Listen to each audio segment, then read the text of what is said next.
Hello friends, welcome to crash science academy. और आज हम डिस्कस करना है आपको हैबिटेट क्या होता है और निश क्या होता है, इनके जनरल बेसिक कंसेप्ट क्या होते हैं इकोलॉजी में। तो ये जो टॉपिक है सीएसआर के लिए बहुत ही इम्पोर्टेंट टॉपिक है और यहाँ से कई बार क्वेश्चंस आते हैं। तो चलिए स्टार्ट करते हैं। क्या होता है सबसे पहले हैबिटेट और निश।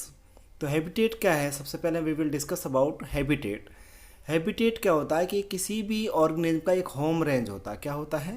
किसी भी ऑर्गेनिज्म का एक होम रेंज, और या आप कह सकते हो किसी भी ऑर्गेनिज्म का एक लोकेशन जहाँ पर वो रहता हो, या आप कह सकते हो कि किसी भी ऑर्गेनिज्म का एड्रेस जहाँ वो रहता हो। अब रहने की यहाँ पर कुछ कंडीशन है कि वो रहता हो बट फ्रीली रहता हो। कैसा रहता हो? फ्री हो। किससे फ्री हो? वहाँ पर किसी को, उस ऑर्गेनिज्म को, ना ही किसी के कंपटीशन का डर हो, ना ही किसी इस तरह की चीज़ों का डर हो कि जो जिनसे उनका सर्वाइवल खतरे में आए। तो ये आप कह सकते हो कि habitat is the home range और location where an organism live freely. Okay, जहाँ वो लोकेशन जहाँ पर कोई ऑर्गेनिज्म बिल्कुल फ्री रह सकता है, उसको क्या बोलते हैं? हम हैबिटेट कह सकते हैं। This is the address of organism.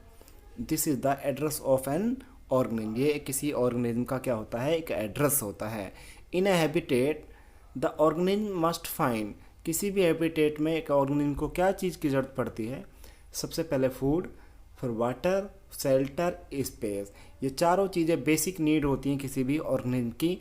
तो ये चारों चीज़ें क्या हैं? वहाँ पर होनी चाहिए। और भी बहुत सारे वहाँ फिजिकल फैक्टर्स होते हैं, तो इनके बिना कोई भी ऑर्गेनिज्म नहीं रह सकता। तो अब ये है ज़रूरी। तो कहने का मकसद हमारा ये है कि जो हैबिटेट होता है किसी भी ऑर्गेनिज्म का, वो एड्रेस जहाँ पर वो बिल्कुल फ्री रह सकता है। अब जो ये एड्रेस है, देखो किसी का कोई बहुत छोटा हो सकता है, जैसे मान लो वेल फिश है, या फिर रॉक है, सेल है, बोट है, या फिर किसी का बहुत बड़ा होता है। अगर हम बहुत बड़े की बात करें तो 200 मील तक क्या रहता है? 200 मील तक जो पोलर बेयर रहते हैं, पोलर बेयर जो रहते हैं वो 200 मील तक उनका निश रहता, सॉरी हैबिटेट रहता है। और उनका वो जो हैबिटेट 200 मील तक रहता है, क्योंकि विंटर सीजन में पोलर बेयर जो घूमते रहते हैं, वो आइस जो रहती है वहाँ पर जम जाती है, जिसकी वजह से वो बहुत बड़े एरिया में घूम सकते हैं। तो उनका एरिया इतना भी हो सकता है, या फिर किसी का छोटा सा एरिया भी हो सकता है। ओके, और यहाँ पर डिफरेंट टाइप के निश दिखाए गए हैं, आप देख सकते हो यहाँ इस डायग्राम में। ये डिफरेंट टाइप के यहाँ पर निश दिखाए गए, सॉरी हैबिटेट दिखाए गए हैं।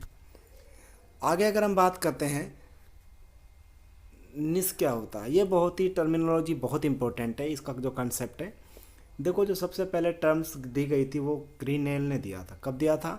1917 में। अब निश होता क्या है? देखो, niche is the place where an organism live in ecosystem with competition. देखो यहाँ पे एक बात बताई हमने, निश में इकोसिस्टम में कोई भी स्पीसीज रहती है, बट किसके साथ रहती है? वो कंपटीशन के साथ। और हैबिटेट में कोई भी स्पीसीज इकोसिस्टम में रहती है किसके साथ?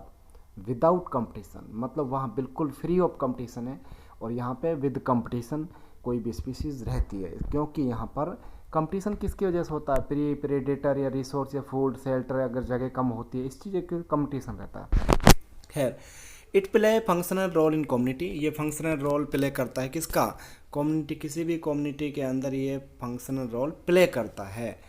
It includes what Yeats. ये इसमें क्या होता है कि क्या वो खाते हैं कोई भी ऑर्गेनिज्म, वेयर इट लिव, कहाँ वो रहते हैं, एंड व्हाट इट डज, और क्या वो करते हैं, सर्वाइवल, कैसे वो सर्वाइव करते हैं, कैसे वो रिप्रोडक्शन करते हैं, कैसे वो ग्रो करते हैं।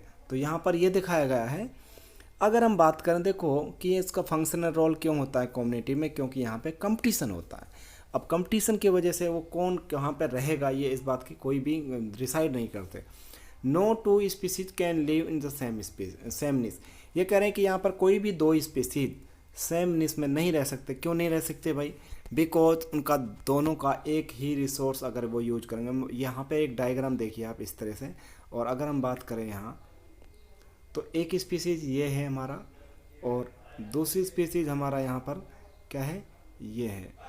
अगर हम बात करते हैं एक ही जैसे, अब ये दो स्पीसीज यहाँ पे हैं, क्या ये एक ही साथ रह सकती हैं? यहाँ पर क्या ये एक साथ रहेंगी? नहीं रह सकती, क्योंकि ये दोनों अगर एक ही रिसोर्स को यूज करती हैं तो ये दोनों स्पीसीज यहाँ एक साथ नहीं रह सकती। ओके, तो ये क्या है हमारा, यहाँ पर लिखा हुआ है कि निस is very exact same thing. अगर वो दोनों एक सेम थिंग को यूज करते हैं तो नहीं रह सकते, सेम रिसोर्स को यूज करने वाली स्पीसीज।